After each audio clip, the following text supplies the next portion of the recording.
Hey, what's going on, ladies and gentlemen? Tonight, um, filled with many special guests tonight. One from overseas, two I just found out do a Sunday night show together that I didn't know of.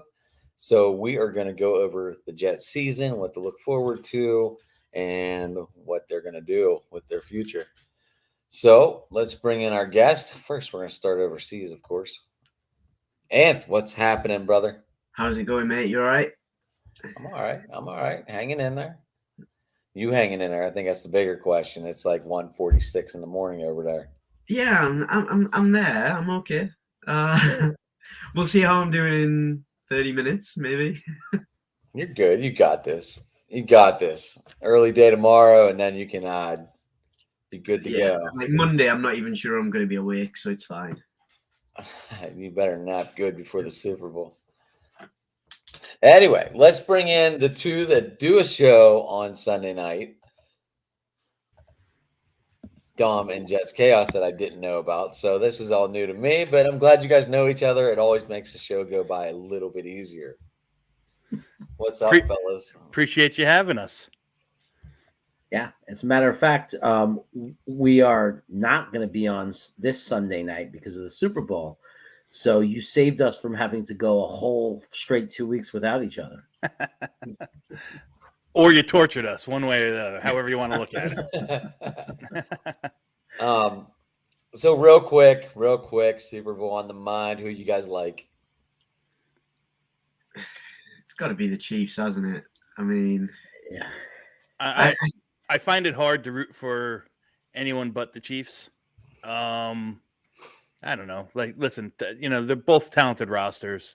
My gut says Patrick Mahomes still the best player on the field, so I'm gonna put my money on him winning.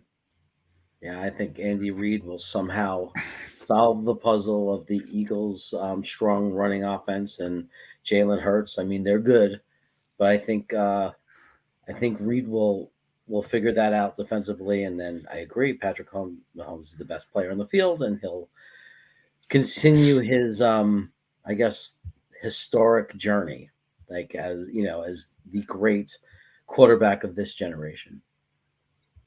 Amen. Yeah, I think I'm probably sitting in the same way. But I look at the Eagles, and although in most of their games this year they've looked the better team, they don't look the best team. When they've looked bad, they were awful. And I just think it's because they're from the NFC, which is not freaking competitive.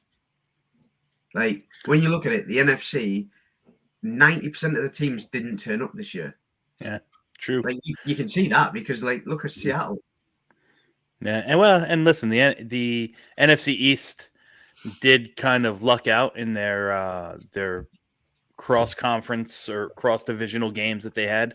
They did have the not the strongest schedule, I'll say that, the Eagles, but they've won through the playoffs. Kudos to them. I think if you stop the pass rush, figure out a way to mitigate the Eagles pass rush, I think Kansas City's gonna be able to move the ball, pretty effectively. I think if Purdy had have lasted another quarter, I don't think the Eagles would have made it through that game. I mean, it's bad when Christian McCaffrey's having to throw the ball, run the ball, and catch the ball in one play.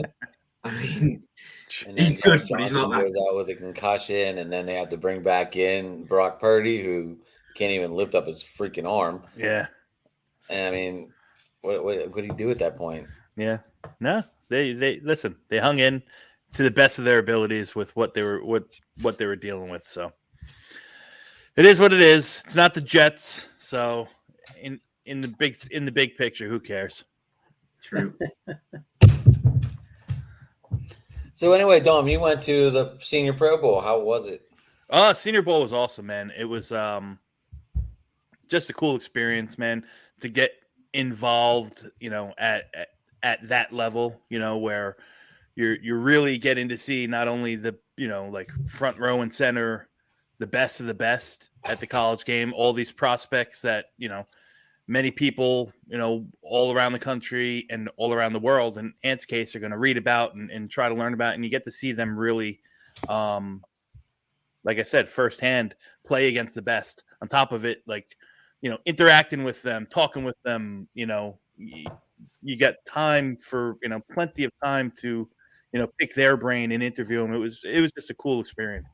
Like I said, I was down there with Green Bean from greenbeanjetsfan.com, and he and I had, got the opportunity to really delve into some of the positional prospects that we wanted to check out. We got tons and tons of film, probably about 30 or 40 interviews with these prospects, got to talk to them, got to feel out what they, what their experience was like, where they see themselves best fit, joked around with them a little bit. So it was, all in all, an awesome experience.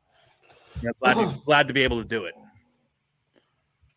No, sounds cool. I mean, the Senior Bowl isn't it? It's the start of the draft. Yeah, It's when it all starts getting very real. Yeah, that's it. That's their motto. The draft starts in mobile. Yeah, and that's what it was, man. It was really cool experience. So, did you see your next quarterback in this draft? Negative. No. Didn't see the next quarterback in Mobile, I should say, and I don't think that, if I had my druthers, we're not going to dip our toe in that toxic pond of rookie quarterbacks again. At least not this year. I'll say that much. No, next year's looking a bit better. Yeah, for sure. Yeah. So it's not going to be Zach Wilson. It's not going to be Mike White. Well, at the minute, it has to be Zach Wilson because he's the only one on contract. Yeah, True. He's the only quarterback we have on the roster. So will they go after possibly Lamar, Rodgers, Carr? I think they got a plan. It's just they've been way too quiet, as well as way too vocal and stuff that they're saying. Where I think that there's a plan in place. I've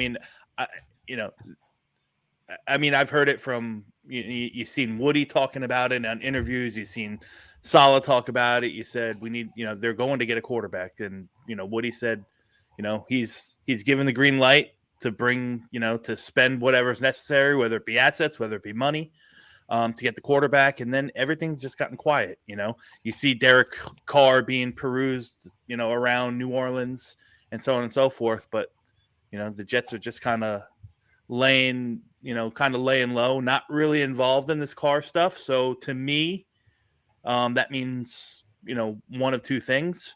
One, that they aren't in on Carr, or more so, they probably think that, again, my opinion, they probably think that Carr is of the same level as, say, like a Jimmy G or somebody that they could get in free agency, or they have bigger, grandiose plans that, they kind of are keen on, whether it be Aaron Rodgers or Lamar or somebody else that, maybe people aren't talking about as much. Yeah, I think there's a strong possibility. Everything we say is speculation, but I do believe, because of things called cell phones and relationships, that behind the scenes, I think there's a very solid possibility that the Jets know exactly who their quarterback's going to be, and that quarterback knows they're going to be the Jets quarterback, and this has already pretty much been decided. Yeah. There's also a possibility that, like you say, Aaron Rodgers, for example, that he's pondering, in my opinion, I guess he might be pondering three options. I'm going to stay with the Packers, I'm going to retire, or I'm going to be a Jet. I honestly don't think he's even considering another team. I could be wrong. But I bet you Woody Johnson, Joe Douglas, and those people in the New York Jets organization have a much, much better feel and understanding right now and know so much more than we do about who the quarterback is going to be. Mm-hmm. I think with that, like the Derek Carr, so I think it was probably about 6 weeks ago, I said the best fit for Derek Carr would be the Saints if they could afford to trade for him. Because I think if it came down to him being cut, which, let's face it, the trade has to go through within the next couple of days, or he's getting cut. They're going to cut him because they don't want to pay the guaranteed. The Saints can't afford $41 million, so it has to be a reworked contract. So the Derek Carr thing is like, we might be just waiting to see if they don't trade for him because they can't get a deal done on a contract. And then we go, well, he's a free agent now. We'll offer you this. And then we don't have to give up a pick. That would be an ideal situation. Whether we get that, I don't know. Rodgers, I think if we go for Rodgers, it means that we haven't given up on Zach. Because we all know Zach loves Aaron Rodgers. It's like the dad he always wanted. But then we also know that Aaron Rodgers isn't the best at young quarterbacks, but he's been very good with Zach over the last 2 years. So is this something that they're kind of thinking, you know what, we've got Zach for another 2 years. Let's bring Aaron Rodgers in. And then hopefully after those 2 years, Zach might be able to start and we keep him on a semi-okay deal. I don't know. Yeah, I'd say I agree with you, Ant, to an extent. I really don't think that the draft compensation that they'd have to discuss or come to agreements with the Raiders is going to hold the Jets back from making that talk. If it's a third or a fourth round pick, I mean, if Carr is their guy, they're going to give that no matter what. You know, that's my opinion. So I tend to think, like I said, that they either know that it's going to be someone like Rodgers, maybe someone like Lamar still, or they just say we'll wait to see if we can, sink the hook in the big fish, and if not, we have Carr at the same level as some of these guys who are free agents. So we'll just move where that are they route. getting this cap round? Who, the Jets? Yeah, It's about 15.9. That's not real. We have it. We actually have a situation where we can clear up almost 40 million at the snap of a finger, without it being marquee players. I'm not saying it won't sting. There's some guys that we're all thinking the same guys: Carl Lawson, Corey Davis. These players sting a little bit, but they're not like the core future of the team. Like if we had to free up calories, if we can't restructure them and we had to let them walk, they're not the caliber of players that destroy this rebuild or this run for the Jets. But but it stings. I mean, they have to be replaced. So to an extent. I mean, that still leaves a pretty good core of wide receivers. Getting rid of Corey Davis, right? Elijah Carl Moore, Lawson. you The got Jets are Garrett Wilson. Yeah, but you're gonna get Jeff Wilson back up, because he's a free agent. He's restricted, but he's still a free agent. But he's not going to cost us a lot. He only cost us like 900,000 last year. You get him for a little bit more of that. And actually, Jeff Smith, he doesn't do much wrong, but he's not big or splashy, so people kind of overlook him. And it's not really fair. But saying that, when have Jets fans ever been fair? We're all pretty brutal. Yeah. But we've seen it so many times where we've had players come in who should be superstars, and they've delivered us a wet, soggy paper bag. Yeah. But listen, the cap, I'm like kind of dovetailing on what Jeremy was talking about. You make a couple moves, a couple restructures. Joe Douglas is not one. I mean, he worked really hard over these past 3 years to clean up the salary cap mess that was there prior to. So he's not a guy that's going to, that's just going to do kind of what the Saints do or what Jacksonville's about to do or what Buffalo's going to have to do, and where they're, just going to, kind of restructure and kick the can down the road. He's also not one that's going to, he worked his tail off to clear out all the dead cap space. I think right now we only have like maybe 3 million in dead cap, and that's because of the I'm drawing a blank. Who's the edge we traded to Denver last year? Oh my gosh, Jacob Martin. Yeah, he carries like a 2.6 dead cap hit of the 3 million that we have.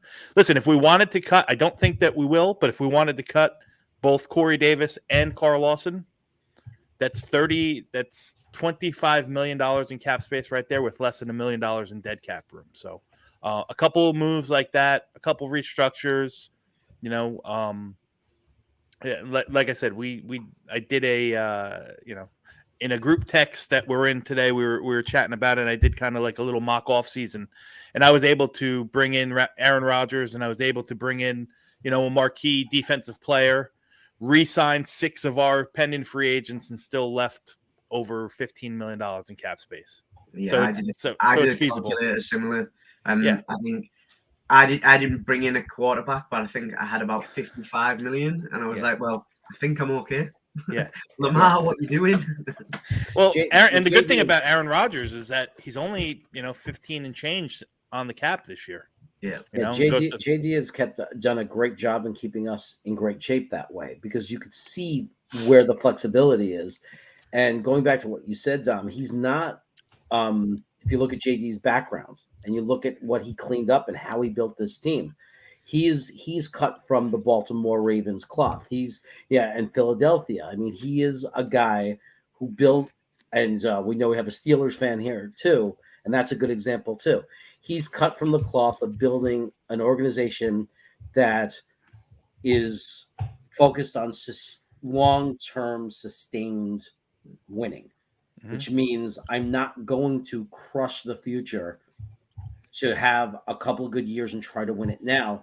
He's trying to build up a strong core and make sure he's also balancing some effort in making it sustainable over the long haul.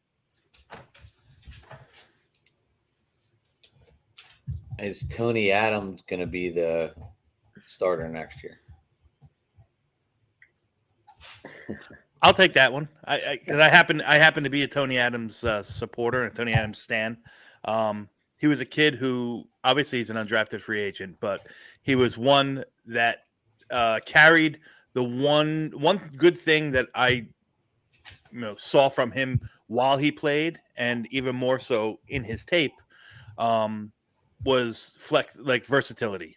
He can play a bevy of different roles within our scheme, within our defensive scheme.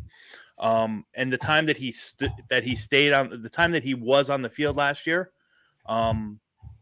he made plays. He takes good angles, and he's very physical in run support. He's got enough range and enough length to effectively play a deep quarter, deep half.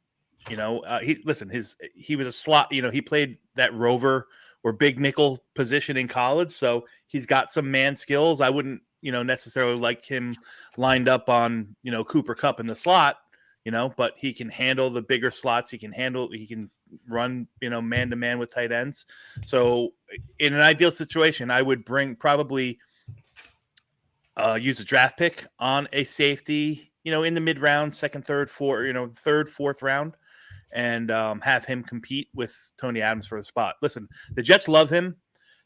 Jason Pinnock was not only was he a fan favorite, but he was an up-and-comer, rising star within the organization. They chose to keep Tony Adams over Jason Pinnock. So I think that says something for what the coaching staff thinks about the kid.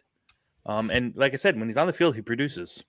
Listen, is he all pro? I'm not saying he's Minkah Fitzpatrick, but I think he can be a lot better than LaMarcus Joyner was, if given a full season of opportunity. Yeah, I mean, I could see us kind of going like Tyke Smith of Georgia in the draft.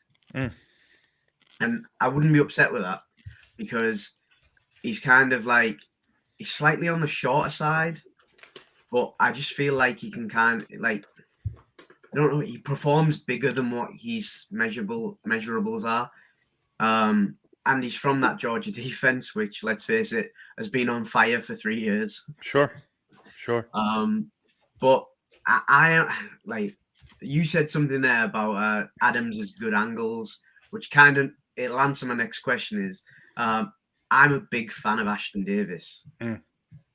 Only because I just see something in him.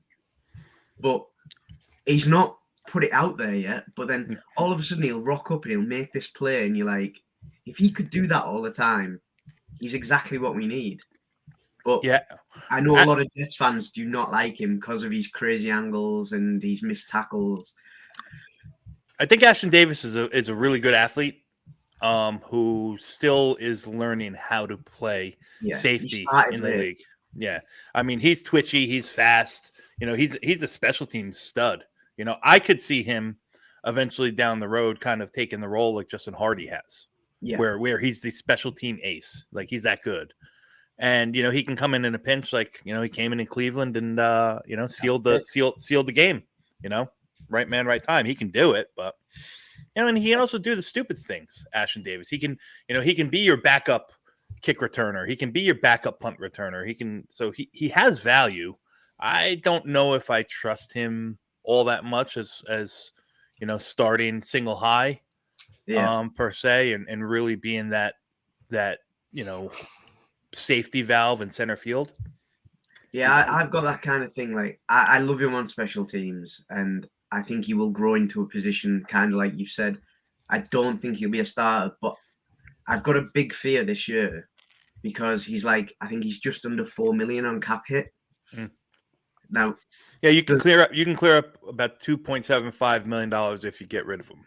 yeah, and it's like, are we in that much of a desperate situation where we want to lose somebody who's potentially that good on special teams? But then obviously, I believe that Boyer's gone today. I've been working all day, so I've missed it. Yeah, Boyer is he's gone. Brent Yeah. Boyer is the signed to be on the special team coach for the Cardinals. Yeah, but Yes. Ashton's the kind of guy you might be able to restructure or extend, you know, create, you know, a way that it's less of a cap hit that's spread out a little bit more. But you know, so he can continue to develop. I mean, remember, we only just completed the second year of really the rebuild, right? Yeah. So you got guys like Tony Adams, and you got guys, you know, like, of course, we're still going to have guys that were part of that developing pipeline, like guys that we have there specifically that we're trying to develop.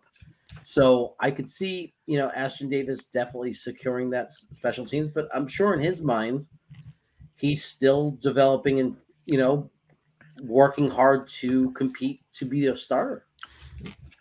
Listen, in his own mind. Yeah, if he's a rotational safety for us next year, you know, maybe not a starter, but you know, he's your third safety, you know, similar to a role that Will Parks played. Like, I'd be fine with it. And it's not that to me be all in all. I think there's bigger holes on the roster than worrying about, you know, Ashton Davis at safety. It's all for naught if you don't figure out the quarterback's position anyway. Yeah, so. well, Yeah. So is that the biggest need for the Jets at the moment, do you think? Quarterback? Oh, Because obviously, I would say yes for sure. I think it's the biggest need for any team. I think bringing in Lamar Jackson or even Aaron Rodgers would be great help for Zach Wilson down the line. Mm-hmm. If you guys are going to stick with Wilson, I think if you like, I'm not a Lamar fan. I think Lamar. I think it'd be a waste of money myself. I But think that's just me. Josh Allen. He's never proved it. Anytime he's played in the playoffs, he's choked on his own feet. And the best part of it is I actually saw him choke in divisional in Baltimore, which was my first game in the US, and he was awful. I mean, he was dreadful. And it's just like, and a couple of my friends are Ravens fans, and even they're a bit fed up with him now. I just don't think he's worth that money that he wants. he's definitely, I mean, it's like, and people sometimes forget that. They're just looking at the player, all things being equal. Yeah, you know, there's a lot of talent there, but at the same time, when you're talking about a guy who wants $50 million, he's actually regressed every year. He's gotten a little bit, you know, less each year, not better. I could bring in my Baltimore guy. He's in my StreamYard right now. I could bring him in if you guys want to talk about Lamar Jackson for a minute. No, I mean, but the thing about Lamar Jackson is like, listen, here's my take What on we do? I could bring him in real quick if we needed to. I mean, I'm not putting down Lamar Jackson. I think Lamar Jackson is great. The issue with Lamar Jackson, and as far as becoming a Jet, is for the Jets to pay Lamar Jackson $50 million, right? And what that would mean for the rest of the roster. Mm-hmm. Would the Jets be able to put as good a team around him as the Ravens have? Because they haven't won a Super Bowl with him. And I don't know that the Jets paying him $50 million are capable of putting a roster any better than the Ravens have done. Well, So two things. you know, that's my concern. two things, and I'm not going to be like I don't want to sound like the Lamar defender, but I will say this: he's arguably. I mean, I don't even think it's arguably. Maybe you guys, maybe the Pittsburgh fan himself will differ, but he's a top 10 quarterback in this league, if not higher, right? Okay, Easy. He comes into the Jets as the single best quarterback probably to ever take the field, since Broadway Joe. Okay, so what's that? 60, 68, 69. So he's the best player there now. The thing with you made a fair point about bringing him in at $50 million, Jeremy, because it's not only $50 million, it's minimum 2 first-round picks, 2 second-round picks, and a 4th-round pick, because that's that's the value standard. That's the value. Yeah, exactly. That's the value that Watson got traded for, that Russell Wilson got traded for, so on and so forth, and. Fitting in the cap, I think you can make that work. Like I said, it's not ideal. It's not ideal. Seahawks made out pretty good on that trade, didn't they? Oh man, did they ever, huh? But Baltimore. The funny thing is that like you said, Baltimore didn't win with him, and they had him on his rookie deal. Like, that's ideal. The ideal situation is that Zach is not a bust, and you're getting to work and build a championship caliber team around a quarterback on his rookie deal. I think putting him a year or two around a veteran, let him see the game differently, knowing he doesn't have to be the man. He can sit back and watch and take in on stride, kind of like what Jordan Love's been doing for the last couple of years up there in Green Bay. And even Aaron Jones yesterday said it looks like Jordan Love's going to be our quarterback. Yep. So I don't know what inside scoop Aaron Jones got, which he's part of the team and we're not. But obviously, whenever you have your star running back out there saying that, there's something to be said going on. Yeah. Listen, Aaron Rodgers is still my Aaron. Yeah, Aaron Rodgers is still my number one choice if I have my druthers. But if you told me, all right, Aaron Rodgers retiring or he's staying in Green Bay, and we went and got Lamar, I think we're still a better team. I'm not going. You're not going to hear me complain. I'm not going to be one of those guys. There's very few quarterbacks that you can bring in that I'm going to complain outside of, like, I don't know, Carson Wentz. Wentz, Matt Ryan, Brissett. Then I might complain a little bit. But I heard the Steelers were talking about signing Brissett as their backup. Well, don't they still have Trubisky under another year contract? Who knows what's going on with Trubisky? Who knows? It's a mess. I read today if they let him go, it'd open up, like, if they let go Mason and him, it'd be like open up $15 million or something. It's crazy to me that they were paying $12 million for those two guys. They were paying $12 million for a second and third quarterback. That's nuts. crazy.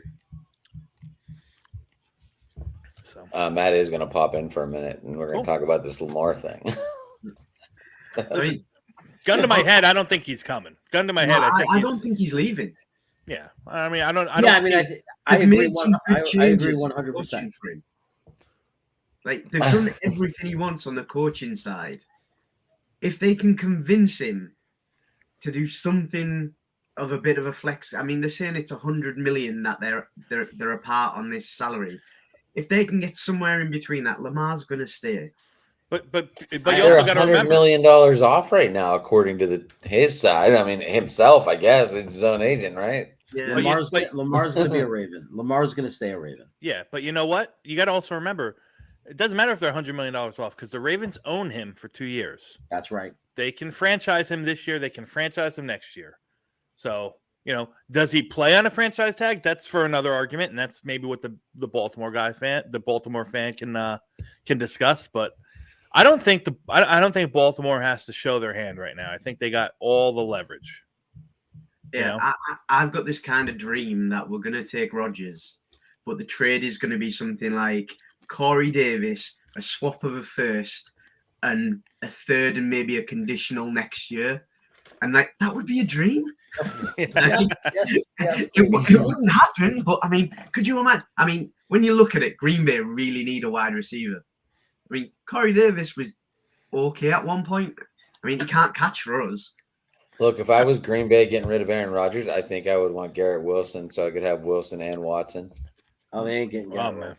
I'm just saying. I'm just saying. If we're talking, you want to grow into the love, I guess you would definitely want the younger wide receiver, and Watson and Wilson. That would be pretty dangerous. It's more up to Rodgers. If he says I want out, then Green Bay loses a lot of leverage too. Like, so they're going to have to work on it, because if he says he wants out and he wants out, then they have to get what they can get. Hey, Matt, what's going on, man? What's Hey, up, Matt. What's up, dude? What's up, guys? Oh, not much, man. We're just talking about Lamar Jackson. Chaos, here what's real up, buddy? quick. How you doing, bro? Always good to see you. Yeah. Before this show started, Matt, real quick, the two on the bottom, they do a Sunday night show that I didn't know about, and I just asked them both to come on, not knowing they knew each other. That's awesome. And Anth is in the UK for Gangrene. To your left. Yeah, I think I'm left. So, Matt, what do you think is going to happen with Lamar, real quick? I kind of caught a little bit of what Chaos was saying. This is going to get very interesting in the next couple of weeks. I believe that things are going to be a little bit different than what I've been predicting. I've been predicting all along that we're going to end up trading him, but there's been reports coming out that the team has pretty much said if you don't negotiate in good faith, that you are going to get traded. And I don't think he wants that, because at the end of the day, we're not going to trade him where he wants to go. We're going to trade him to whoever's going to give us the most for him in terms of players and picks. And from what I've been told and what I've been, seeing on the sports, media sites and the chatter on our radio stations, is that we're looking for at least 5 draft picks, 3 of them being first rounders consecutive years, plus a quarterback and another player in return. Wow. That's a steep price. But And- Matt, I'm sorry, I didn't mean to interrupt. Go ahead. No, go ahead. Go ahead. No, I was going to say it's what like I was saying to the other guys. I said, to me, it seems like Baltimore's got they got all the leverage. I mean, they own two years worth of franchise tags on them, right? They don't have to do anything. The thing is, they have the leverage to keep him. But Correct. Will Lamar Jackson play on a franchise tag? Most likely not. He's not going to sign that. He was advised by multiple former players and the Players Association to not play down this past year until he had a new deal in place. So you can really look at it from a couple different, ways that we have the leverage in holding his rights for 2 years, but in the same breath, he might say, I'm not going to, return to the field until I have a long-term deal in place. And it's dangerous because he's lost leverage the last 2 years in terms of just his body breaking down on him. Yeah. It's not even a fact of, does he deserve it or not? It's a double-edged sword. Are you going to pay $50 million annually plus to a guy that doesn't finish a 16 or 17 game season? The Ravens offense is not on the field, and there's a drastic difference by almost 15 points per game in the games that he doesn't play. Yeah, the thing that I always say is scary with quarterbacks who, and I'm not saying this is not disrespectful. Like, I think Lamar, the whole thing that he can't throw is just, asinine. But he makes his money. He's making this money based off his legs, and the legs are always going to go first, right? So if that's his strength, his forte, if that's his true moneymaker, is what he can do, avoiding scrambling, rushing. At some point, his legs will break down. You know what I mean? I don't think it's at 25, but it could be at 30. It's and here's the thing. It's an unfair assessment because we don't know what Lamar can do in a different offense because he hasn't been a different offense since his time at Louisville. Mm-hmm. And typically speaking, since this is a Jets show, say you guys go all in, go for broke, and trade for Lamar. Mhm. What is that going to look like to your franchise? You're talking about multiple first round picks the next 3 seasons. You're talking about having to probably include Zach Wilson in the trade and potentially somebody of the ilk of Quinnen Williams.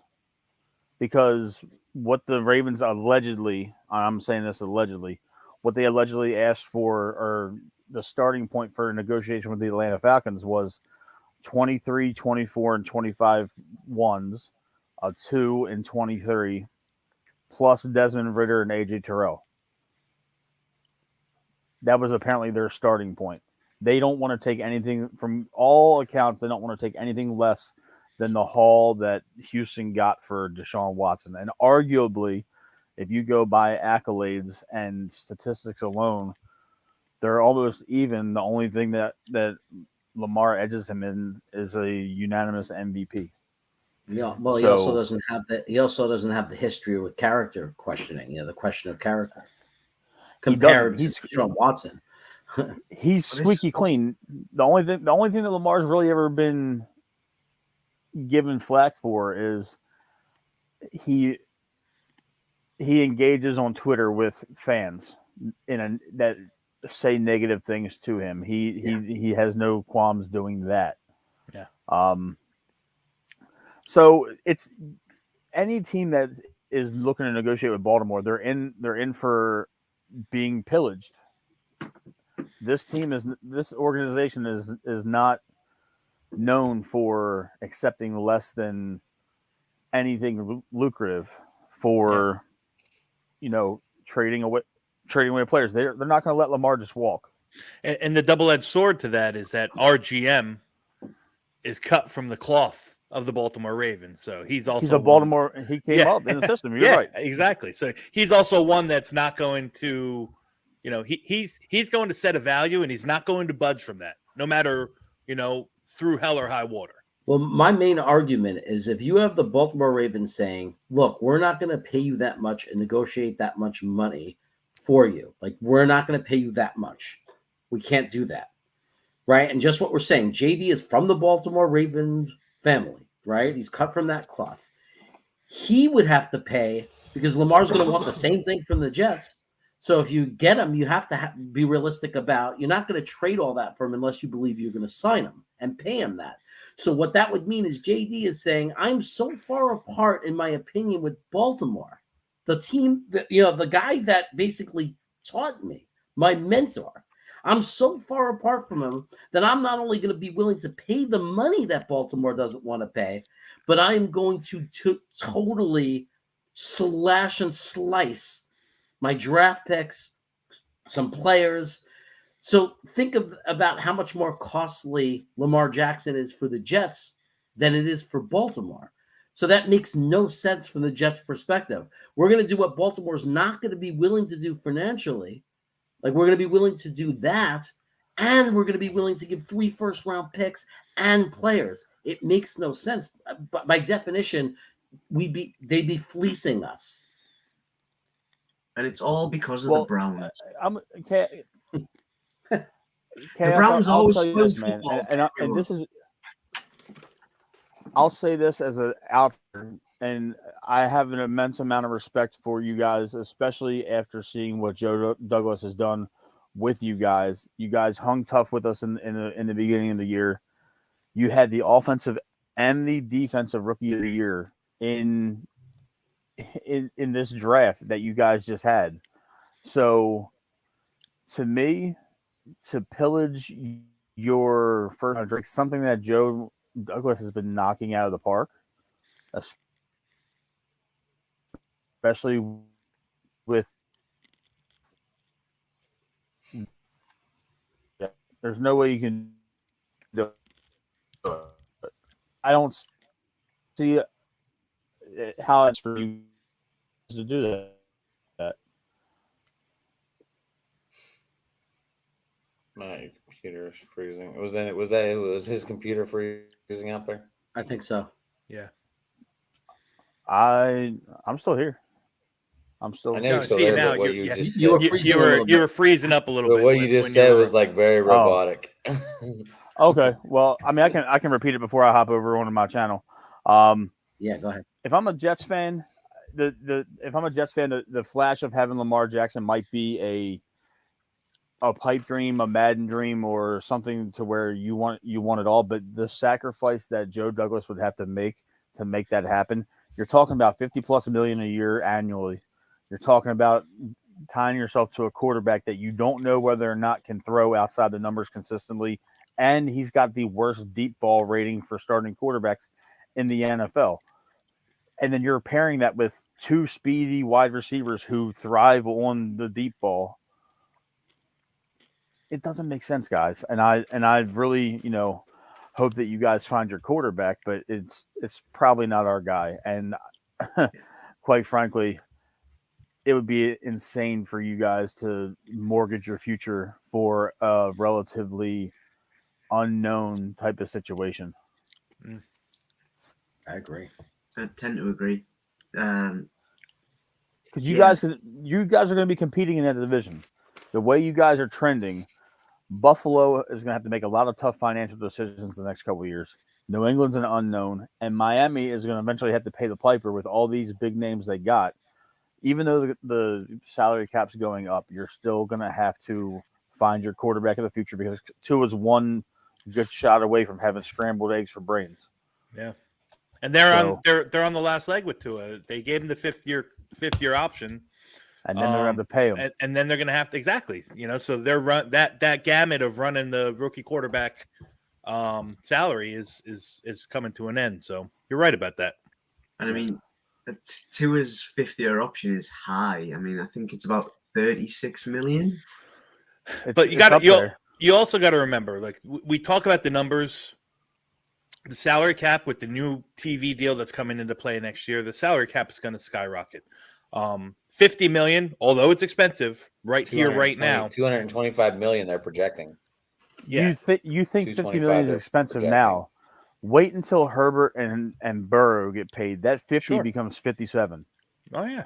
If you look at the guys that are making 50 over the next year or two, you got Dak, Russell Wilson, you have Matt Rodgers. Stafford, Rodgers, although Rodgers is making more than that, but it's not cap. It doesn't count as a cap because of the big, Bonus. the big non-prorated Signing bonus. bonus that he gets. Yeah. So he's only 15 million against the cap, although he's going to make 66 this year, Wow. Fellas, I'm going to hop over. I got a show. I'm getting ready to start with Josh. Thank you for letting me come on and talk a little bit of Lamar Jackson, Adam. Guys, it's always Matt, nice meeting you guys. try logging man. into my room and see what it does. If you want to Okay, try using my brand for your video real quick. I'm not worried about it. I mean, I'll figure the video out. No. All right. I don't know if you talked to Evan or not. But anyway, I thank you, Matt, for popping on. Thanks for hanging out with the Jets for a little bit. Yeah, anytime. I'll come back on if the guys need me, and I'm available. It's nice to meet you guys. Chaos, always good seeing you, buddy. Yeah, you too, man. Likewise. Later, Matt. Nice meeting you, man. See you in a bit. Thanks, guys. All right, Matt. Well, there you go. There's some thoughts on the Lamar Jackson's shenanigans. I mean, yeah, I think we're all in it kind of the same view on that one. But we had a really interesting question the other day, which I'm going to put forward. At this exact moment, right? So this moment, not what happens with free agency or what we think that's happening. What position is the biggest need in the draft, excluding quarterback? Because we've already kind of covered where we're at with quarterback. So we got like a sheet through. Punter. It had all of the big things saying who it is. Well, And it's gonna be center because we're not retaining Connor McGovern, so we literally have no center. As much as I want to tackle and think we might invest the bigger pick in a tackle, the biggest need is center because we literally right now it's Dan Feeney right now. but I would say, Ant, I would tend to agree with Chaos. You know, I might be a little bit more broad and say offensive line. But again, as constituted right now, without signing guys or whatnot, I mean, we have I think 3 linebackers under contract: CJ Mosley, Jamie Sherwood, and Hamza Nazaldine. So linebacker is another area. But again, I don't You think guys that are not very. They're not very deep in that situation. well, I mean, I our look two at it- starters are free Alexander and agents. Williams are both Yeah. free agents. Yeah. Which I think at least one of them will D probably linemen. be re-signed. D lineman again, you know. Like, well, at the minute, when you look at our starting rotation, we have Quinn Williams, and that's it. Yeah. So I was like, I'm looking at it going, everybody's talking about how good our defense was, but that same thing, safeties were really shy, linebackers were shy, and D line, we've got nobody re-signed at this moment. So I was like, at the moment, how can they turn around and say, well, tackle's the biggest need? Because we actually have three tackles under contract. Right. Yeah, 2 of them we don't Is know your- what's happening. But Is we your have edge them fine, in the it. right and left, with Huff and Clemens on the right side, and then Franklin and Johnson on the left? There, are you guys all right with that rotation? Yeah, I mean, you got. I think the edge or the defensive ends rotation is fine. You know, interesting. It'll be interesting to see what happens with Lawson. You know, I can make an argument either way. You know, free up $15.5 million if you get rid of him, or extend him and restructure him. But I mean, between him, Huff has to. You know, Huff's restricted, so at worst, I mean, Huff's going to come back on the team. It just depends if if he signs his tender or if they extend him. We own And the there's- rights to Huff, but To me, got- Huff is more important than Lawson. you And also there's got no JJ. way, right? There's like Braxton Barrios. Is he gone? Is he staying? Again, it depends on it depends how there's so much that triggers around what happens at quarterback, Because right? if Barrios leaves, that leaves Bam Knight to be possibly your returner. He's projected to be RB2. Yeah. Well, And- but Bam Knight was that I would have no problem with. Bam Knight actually led the nation his senior year in total punt returns and punt return yardage and touchdowns, so he can do it. You know, he's Are you worried about him being the RB2 though? no, because I don't think there's such. I mean, again, we'd have to see how Hackett rolls, but it's such a heavy committee, you know. So they all going to touch the ball. I mean, Brees Hall's going to miss, you know, a fair share of time, I think. But if he comes back, just say he I comes saw back good- healthy. He tweeted today he had good news about this. I don't Listen, we're not remember going to what believe it. We're going to live under the assumption, though, for Okay, all right. for the sake of managing the team. If JD is smart and the coaching staff is smart, I think with an ACL, in this case, I would go, if it was me, under the assumption that he's going to be on the PUP list until week 7. Yeah, and we've still got Robinson, who's restricted free agent, Correct. which I think that's the safety blanket. Yeah, absolutely. And that's the thing. The tender for him is going to be $2.5 million. It's peanuts.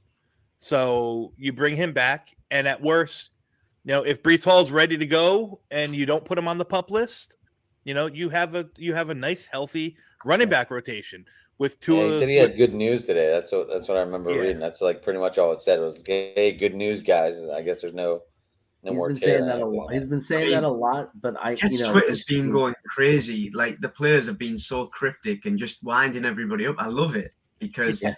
like, we've got admins in our group who they love Twitter, and everything they read on Twitter is true. Yeah. And then we've got group members who are like, "Oh, did you see this?" And it's like, that's not even a real account.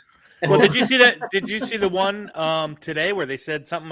I forgot who posted it. Like I said, you got to sift through who's the source of these things. Yeah. But they talked about Pittsburgh Steelers, Deontay Johnson, or they benched Trubisky because Deontay Johnson punched him in the face at halftime of a game, this, that, and the other thing, because he wasn't getting the ball. This is like nonsense. I did not see that. Yeah. I mean, Deontay Johnson You would punch is Trubisky really, in the really good face, at doing wouldn't that. Now that was a waste of money. Deontay Johnson. $18.6 million and no touchdowns. 1 2-point conversion. That was his only end zone appearance. Could That's be not very worse. It good. could be Kenny Golladay. He was like 12 million and he had 2 catches. Oh, Galladay was the biggest bust signing in the world. Yeah, just behind me, I've got a pylon signed by him, and it was just before he signed for the Giants. And I've got a Giants friend, and I went, "Oh, do you want to buy it off me?" And like literally, he went, "Oh yeah, I'll get it off you mid-season." And then obviously Golladay has had an absolute mare, and now he doesn't want it. So I'm stuck with a freaking pylon of Kenny Golladay. I might just scrub it and have a pylon. Yeah. But I mean, there's a lot of work to be done this off season. Do they re-sign Zerline? I think, listen, I don't know. Jeremy has different views about the kicker and the punter position than I do. I don't worry. I don't necessarily worry about it too much, you know. And I know that seems to be the Jets' MO of recent years, and it hasn't worked out. So maybe I should change my train of thought. But I don't worry. I don't worry about punter at all. I just don't understand or see any reason why we would continue with our current punter. It's like, I'm not worried about it. I know there's a million punters that can replace him.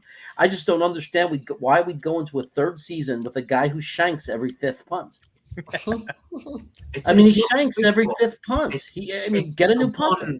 It's if the line ever gets broken in a game, he cannot get a punt off after that because he's got this in his head from his knee injury. And you can see it in his face. Yeah. The minute somebody gets through the line, he thinks he's going to get hit, and he shanks it, and then he can't get over that. Yeah, you're absolutely right, Ant. He has completely changed since he got hurt, though. That's the honest God truth. He got the yips. I mean, when I was at the game in November, as I was like going onto the bench to meet Revis, he came over. And he went to pick his helmet up, and I was like, "Oh, Braden, can I get a photo?"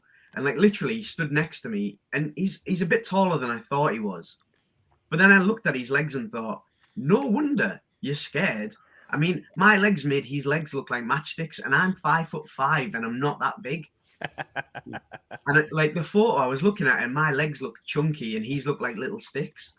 I'm like, "No wonder you're scared." But you've got to think he won the best. He won the award for the best punter in college in his last year. Yep, the Ray Guy Award. I just think it's a mental issue. If we push with him this year and we can get him past it, he'll be serviceable. But the kicker. I mean, I wanted us to take McPherson when he was in the draft, and he went before our pick. Yeah. He was the best kicker I've seen for years. But I mean, you never know. There might be a kicker this year. Yeah, I'm not necessarily concerned about Greg DeLeg. If they bring him back, great. If they don't, they'll fill that spot. Yeah, I mean, he's 36. I mean, they can go to 40 something, but it's whether Greg wants to come back. Like, it's a bit of effort in it. I mean, we kick a lot. We don't get many touchdowns. Like red zone is kick zone, right? Yeah, that's right. Truth. That's unfortunately saying. Like, that's horrible. Well, I mean, again, it's a testament. It's a testament to the fact that the past 4 years, or 2 years at least, maybe it's 4, our starting quarterback hasn't thrown more than 10 touchdown passes in a game. In a season. I'm sorry, not in a game. In a season. 10 touchdown passes in a season.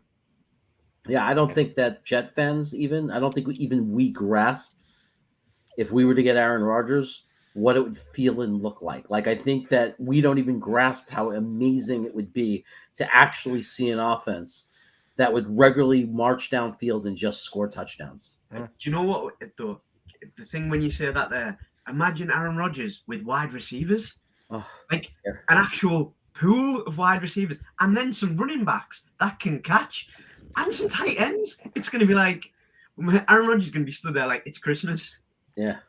Garrett Wilson is honestly, I really believe it. We're talking 1,600 yards with an Aaron Rodgers. I mean, he got 1,100 with no quarterback. Can you imagine? Second year, now he has experience. He's grown, and all of a sudden he has a real quarterback. The potential yards this kid can put up. I mean, I think he'll only get yards if we get a wide receiver of equal caliber opposite him, because he feeds off the fact that the defense have to cover somebody else. And this happened at college. He got better when people started covering Olave and giving Olave a bit of respect. Yeah, it definitely In helps. games where Corey Davis was gone and Elijah Moore wasn't playing, Garrett Wilson didn't stand out as much. Like, Garrett Wilson is an amazing player. I will never take that away. But he's not the same player as Jefferson, where he'll do this something amazing that he shouldn't do. Garrett Wilson plays his position very well, but it's still just his position. I don't think he's much more than that. He's still elite, but he's not that kind of phenom. So if we bring, I would like us to draft a wide receiver first round to go Yeah, side. I mean, I wouldn't define or limit his ceiling because he was only a rookie, and we've seen rookies take such giant steps in the second, third years of their career.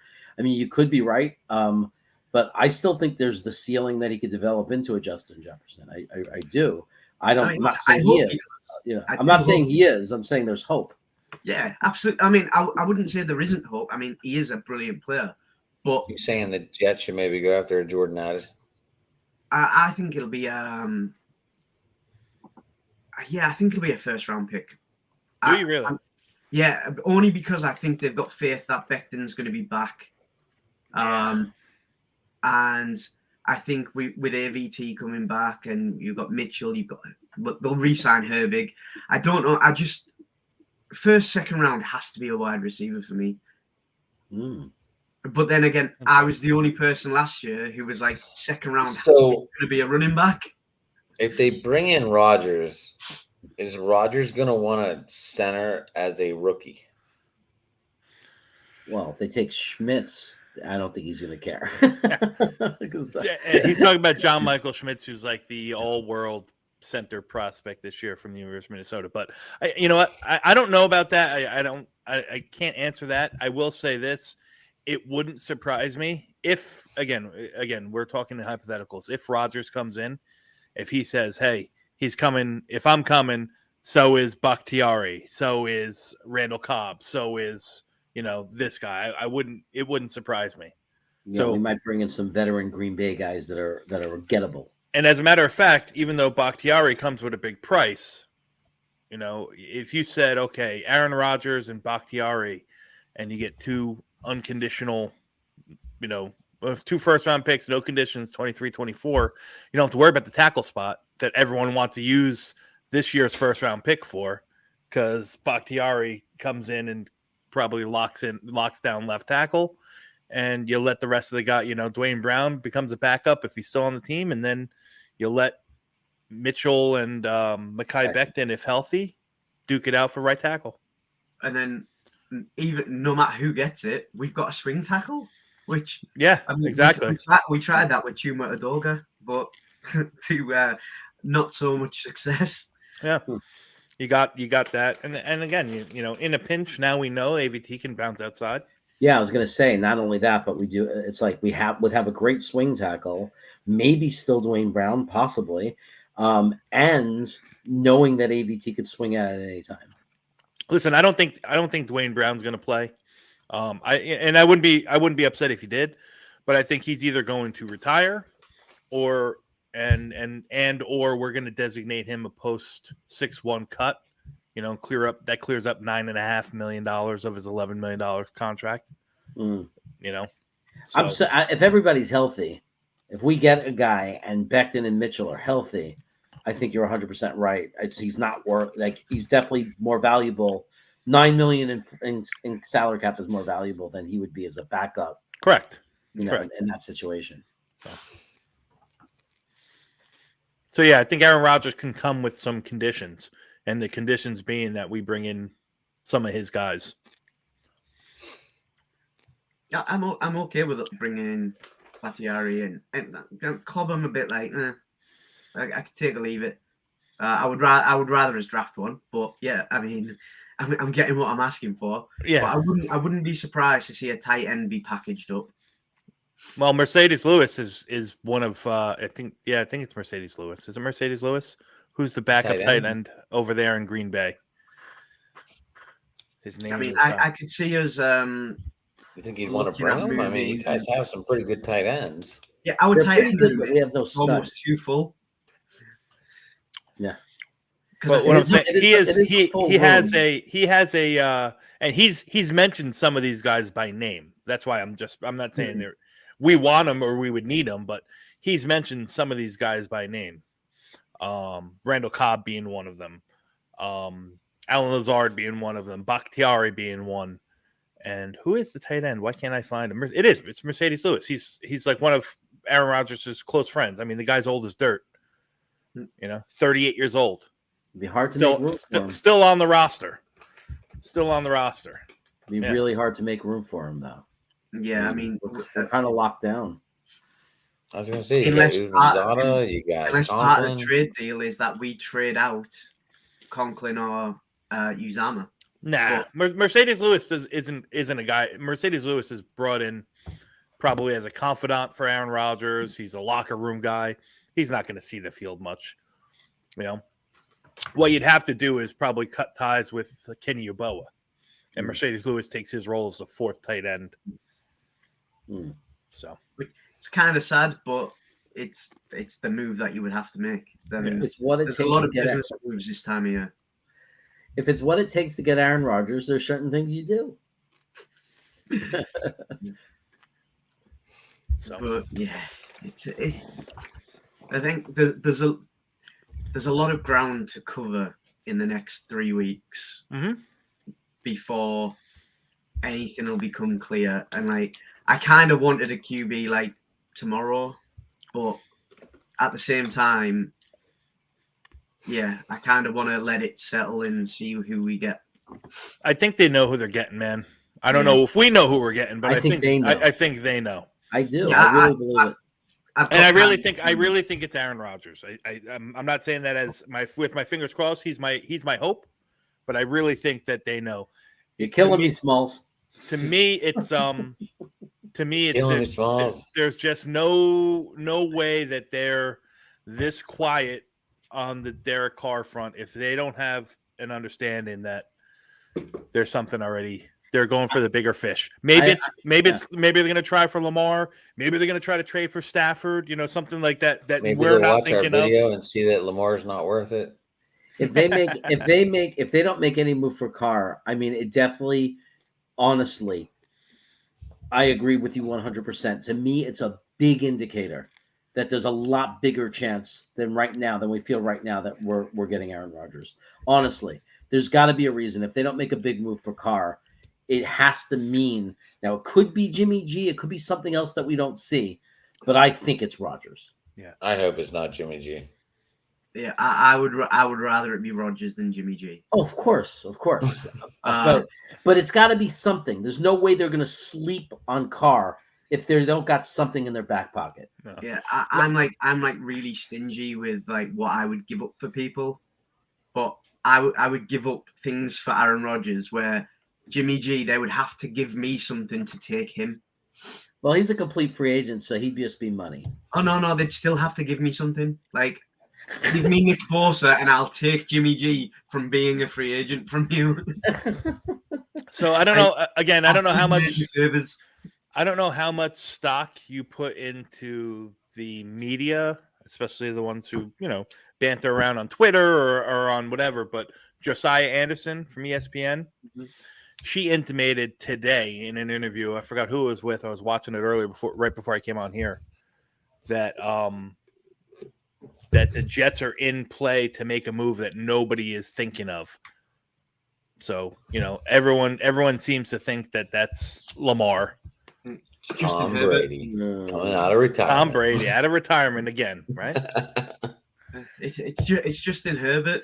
The fed up. He didn't play well last year. Maybe it's Kenny Two Gloves. Justin Herbert. I like that. No, in our look, it'd be Mitchell Trubisky. Oh no! Don't say that. No, I'm trying to We will what take surprise Mitchell Trubisky off your hands Take him. for our punter Braden Mann. There you go. I think that's fair. This sounds like the playoff game where you guys tried to sell your kicker after he missed them.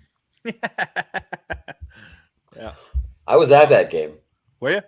I was, and I was nervous, and then he missed it, and got Watch, we little make a interesting. trade and suddenly Kirk Cousins is a Jet. Hey, listen. Did you hear Minnesota him really sing like last Kirk night? Cousins. On the I honors. did. I did. I Like- tried. Yeah, that whole show was ridiculous. I mean, it was wonderful to be a Jets fan. You know, we went 4 for 4, 2 Hall of Famers, two Rookie of the Years. That was nice, but the show itself was. See, I thought it was a better one than the last few years. What I've watched. Do you? Yeah. I But know. The last couple of years, I was like, oh, this is just a bit forced. But at least last night, it was just quite funny hearing Kelly Clarkson wind everybody up. And I was like, this is quite funny. I can deal with this. I figure people in Well, the UK would be saying, "Who is Kelly Clarkson?" But yeah, I mean, that was on at about now 2 a.m. for us, and it was on till like 4. So yeah, I was awake watching that. And what's with that flag behind me? You see the flag right behind me, right here? Yeah. Who You notice who what got that you says? one? Huh? Who got you that one? Because it's not one of ours. Because obviously it's got the copyrights on it. Well, you know him. It's Phil Adams. Oh, Phil, yeah. Phil designed 5 of them. So Cool. I have one, and Green Bean Jets fan has one, and Frankie from Flatbush has one. Nice. Phil has one. I don't know who has the 5th. Yeah, I mean, ours is obviously the Gangrene logo, just on a regular Union Jack, because we've got like a working relationship with the Jets, and we do a lot with them in the UK. We had to make sure we had like 0 copyrights, so we can't use the Jets name. We can't do NYJ. Mhm. So we were like, right, so we worked with them to create Gangrene. And then obviously we got Sweden, which I mean, so we have Gangrene Sweden, Gangrene UK. Then we've got Gangrene east of Scotland, Gangrene Hippodrome, which is the casino that we watch it in London. Then we've got Gangrene Houston. We did them a logo. So yeah, it's kind of like taking over the world. It's quite cool. We got to do a Gangrene Chaos. Yeah, well, I'll get one knocked up because the guy who does our designs does it, so I'll get him to make it for you. Oh, I love that, dude. I will promote that and use it and like just have it up there. Let's say, Yeah, I'll say you guys are my partners in the UK. Oh, amazing. But yeah, but like we're doing a bit of planning for off season at the minute, and we've got a meeting with the Jets in the next couple of weeks to talk about a draft party because we had one last year with Nick, which was that was quite cool. Because even he looked at me like I was a lunatic when I said that the Jets were picking a running back. And I don't know why I thought it, but yeah. So yeah, we had that like really good event, and then it's looking like there's going to be another one this year. But then they're like, oh, it might be 2. And then it's like, well, I can't be in 2 places at once. So where's it going to be? But yeah, it's an exciting off season. Yeah, Sure is, man. It'd be great. I can't wait for the sake of our channels and for us as content providers, all 4 of us. It's going to be nice when that off season starts because the Super Bowl is only for 2 teams. It's good for those content providers, but once free agency opens up, well, it'll start with Derek Carr, but once it all really opens up, it's always great for us, right? Yeah, and I mean, there's a big thing with Eric Bieniemy. Apparently, he's going to go and take an OC job somewhere else. He's willing to do that to show people that he can call plays. Yeah. Well, that's going to be absolutely massive. Yeah. I mean, it's a gamble. He has to be able to go there and turn it around and be good. Like he's no longer going to be under the wonderful umbrella of Andy Reid and Patrick Mahomes. Yeah, but it's the scary thing of like, like what terrifies me is imagine if he ends up at the Patriots. Yeah, well, I think it's pretty much Baltimore or bust for him. Which even that would be amazing for him. Patriots just signed Bill O'Brien. So Patriots signed Bill O'Brien. That's scary. Carolina signed I know they signed a bunch of guys today. You see, I missed everything today because I've been teaching all day. So What's Josh McCown? Josh McCown's with Carolina now. Dom Quarterback Capers. coach. Yeah, Dom Capers is the defensive assistant. They brought in the defensive coordinator from Denver. Old Steelers coach. Didn't Yeah, Vic, the old Steelers. So it's Dom Did Capers. Vic- Yeah, did Vic Fanglia go to Miami? Vic Fangio's in Miami. Yeah, Yep. That's fine, scary. did, yeah. He's See, gonna- the thing that's- is with Miami, right? I just feel like it doesn't matter what they do, they're still gonna be Miami and they're gonna implode somehow. Like, on paper, Miami are the best team in the world, But they're and still then you put them Miami. on a field and they're like, "What's a football?" And you get Tua. Like, I mean, I can see them at like Tua's little brother's in the draft this year. He'll probably go undrafted. I could see them taking him, and then if Tua does go out, they'll just give him the number one, so they don't have to change the jerseys. Like, it's just like such a Miami thing to do. Like, when you look at it, like Dan Marino was probably one of the best quarterbacks to never win a Super Bowl. Facts. Maybe the best. Maybe the best. Yeah. Yeah, and Yeah, that is yeah. the legacy of Miami. Like, players go there and don't win anything. I mean, we're not expected to win anything, so people come to us, and it's a shock if we make the playoffs. Right. Well, when they come to us, we're paying the jet tax, so because they Yeah. know they're not expecting to win anything, so that's why they get paid the jet tax. Yeah. True. Deuce Staley. That's who is the Carolina hired as their offensive coordinator. He left Detroit to go to play with coach with Frank Reich again. So the Panthers signed Dom Capers and Deuce Staley. Yep, and Josh McCown and Two ex-Steelers. Ijiro Evero, the defensive coordinator who was in Denver last year. He's the defensive coordinator. So they're building a good coaching staff. They got a great coaching staff. Yeah. You kidding me? It's So a I solid, reckon- experienced I reckon staff. 2 years' time is when Chad Pennington Sam comes into Darnold. the league, because he's one of his sons has just obviously signed with Marshall, Yeah. and he's still got the other one at his high school, and he's got I think he's got 2 years left. Oh, you think he's going to go into coaching as soon as his kids? I think once he's got He them coaches two- in high school, but Yeah, he's he's director of specifically football. he specifically said that it's always been an interest to him, but he wants to be a father first while his kids are growing up. But I think the minute he gets them both into college, he'll go into a position. It's somewhere in the league, I think. Yeah, he could have been our quarterback coach for the last couple of years. We don't have a quarterbacks coach, so anything I'd be an improvement. Yeah. And I struggle to spell quarterback. Yeah. I am gonna have to sign off, guys, because it's Yeah, I was just gonna say it's getting late. Yeah, it's getting late now anyway. it's actually getting early now. That's what But it's always a pleasure. And hopefully we'll get on another one soon. Very I'm well, all man. for it, Thanks, you know man. that. And how Gangrene people get you, chaos, buddy. baby. Gangrene chaos. Absolutely, I'm sending him a message in a bit. I love it. I'll see you in a bit, guys. Take care, Bye. bro. All right, man. Take it easy, buddy. It's always fun talking to that guy. Yeah, it's a good dude. Have you guys done a show with him on Sunday nights? No. He hasn't been on my Not on- channel. I've done shows with him on Green Bean's channel, Yeah. and here. I think we've done things here on your. Yeah, my first Jets show was with Anth had his little crew with him, and they were all working and getting paid while they were on screen. It was fun. Yeah. That chaos. I think you woke up at like 6, and I think you did it from school, didn't you? Yeah, I went in early so I can do it. I drove, got ready, because I said I can't do it from home because I'll be late for work. So what I did was I did it from work, so then I can get off as soon as I had to run, and the kids started coming, piling in.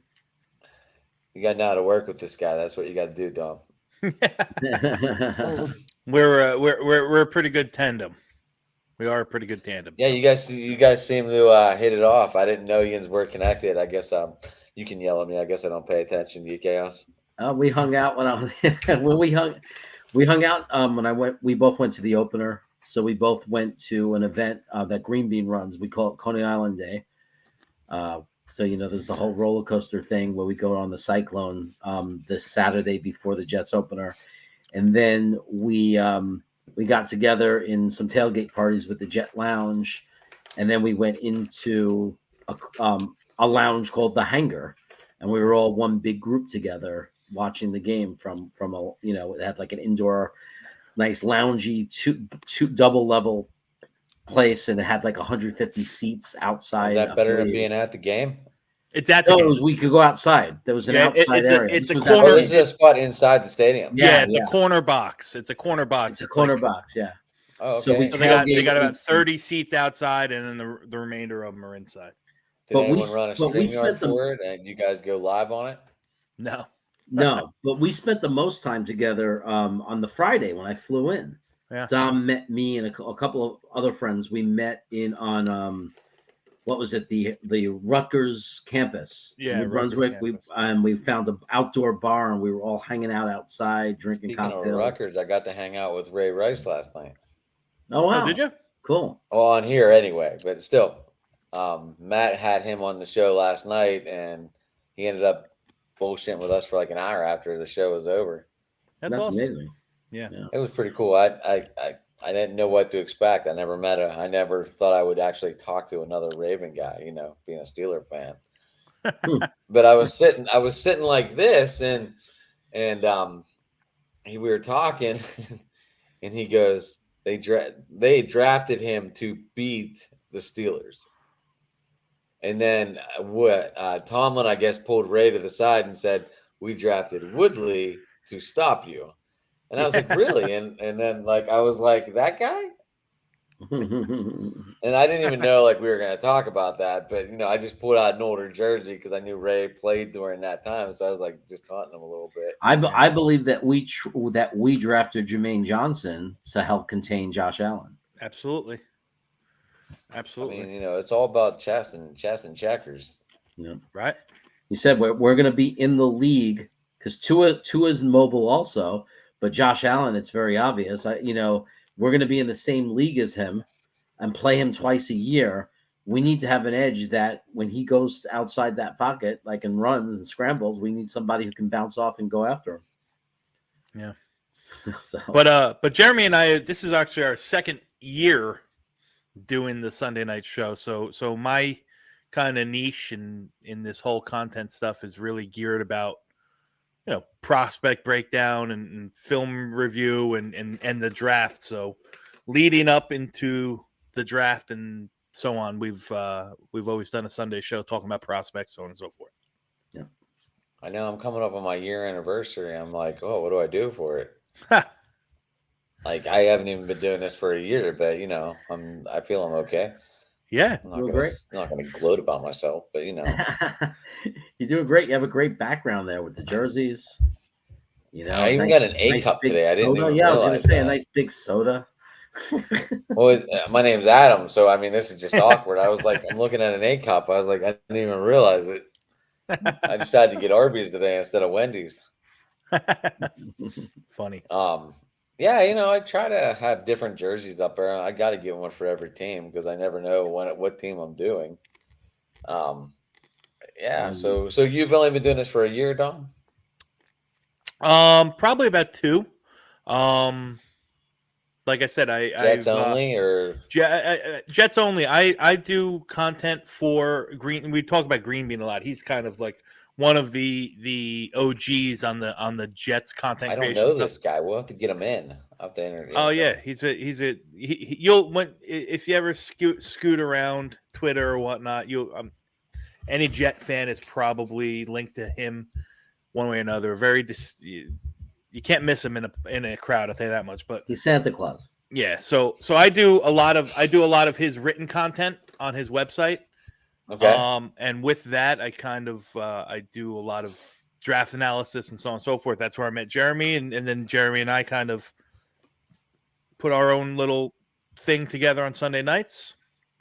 And I just hop around, man. I don't have my own dedicated channel, but I'm involved very much with a lot of the guys that do. Like I said, everybody now, all the YouTube content providers, the Jets, in the community, that the whole community, Jeremy, looks I at don't know why I didn't put, I Dom could've put C this is on your channel. I don't know why. I no, didn't. but everybody views Dom C as an expert person, like a great, everybody wants to have him on the show. Feedback, we'll have him do spots because he's like very well respected as somebody who actually watches tape and gets real data and information. He's not speculation only. He actually backs it up with facts and information, which is great for me and my channel because I'm just like, I'll yell and go crazy and get emotional. And I need guys like Dom C to say, Jeremy, actually, and then give me the actual statistics and facts and kind of tame my emotions a little bit. And, what they say, I think the whole Jets combo fan is- base needs that, Then you know what they say: the perfect combo is one's nuts and the other one's calm.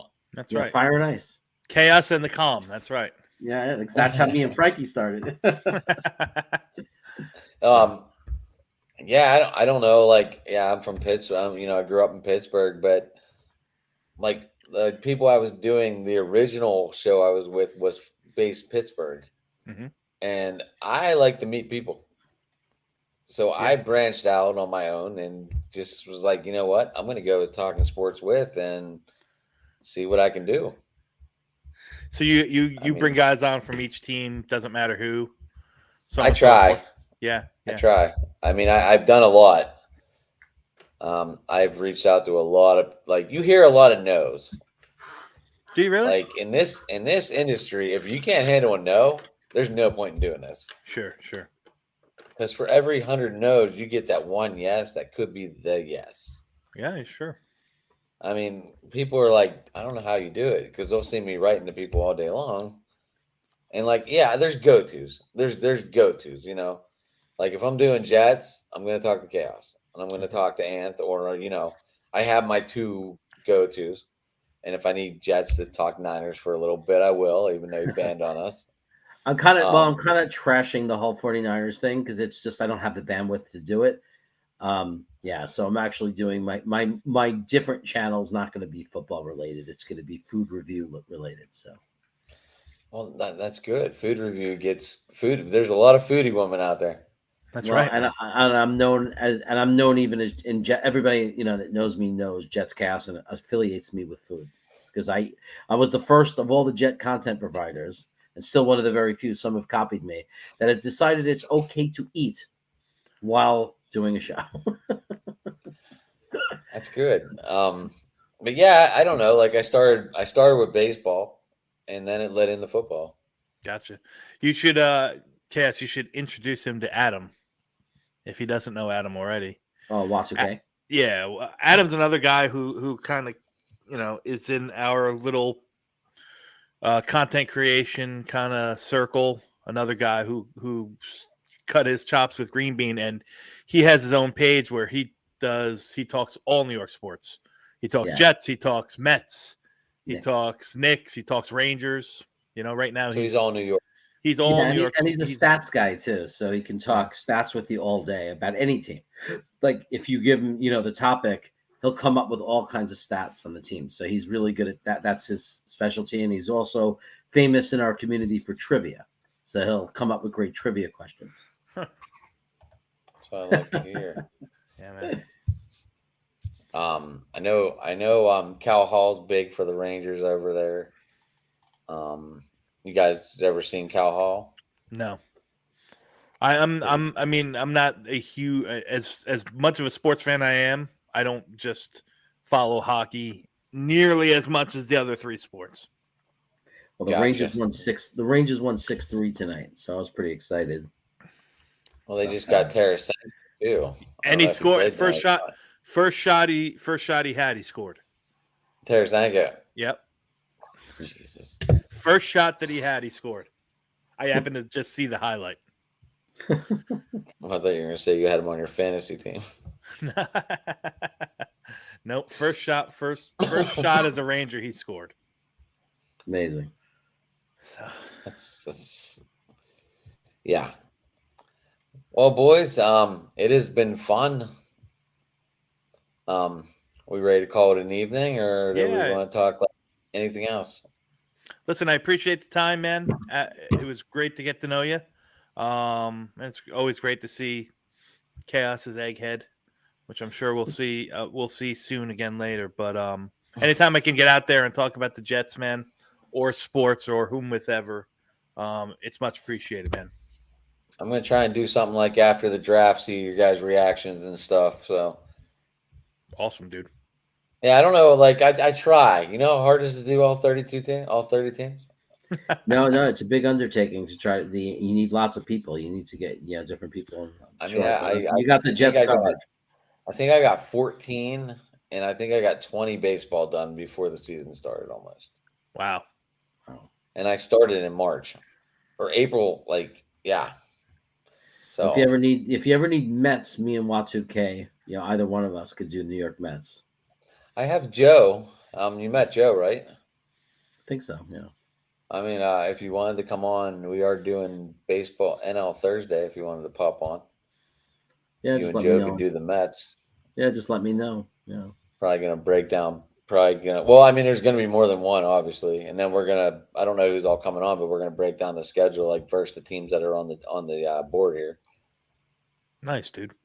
Yep. So that's Thursday. If one of you two want to come on, I'm not trying to be too polluted, but it's up to you guys if you want to. DM me on Twitter. All right. Let's see if the time works. Yeah, I forgot to fix the ending, so I always forget. I don't have time for this. Well, That's all guys, good, dude. how do people get a hold of you real quick, and then we are out. You could get ahead, Jeremy. Go ahead. I was just gonna say, for me, it's really easy. Jets Chaos on YouTube. That's you just type in Jets Chaos. I've got to the point. I'm very proud of this. But if you type Jets Chaos, it won't be hard to find me on YouTube. Nice. So Well, you're a polluted search. I love it. you can find me easiest places at on Twitter at DC_NY Jets. You can also find me with Jeremy on Jeremy's Jets Chaos channel Sunday nights 9 p.m. excluding this Sunday. We're not doing it for the Super Bowl, where we will be breaking down draft prospects position by position. So next week we are on to wide receivers, I believe. I also co-host a show Monday night on greenbeanjetsfan.com, 10 p.m. called the Monday Night Mock. So if you're around, come check it out. Sounds good. Sounds good, boys. If you guys want to wait around after the show, you can. But we are getting out of here. Hey, I'm Sports Talking It. You can find me on Twitter under the Twitter handle right there. Driving to the Top Productions, obviously. And we are out.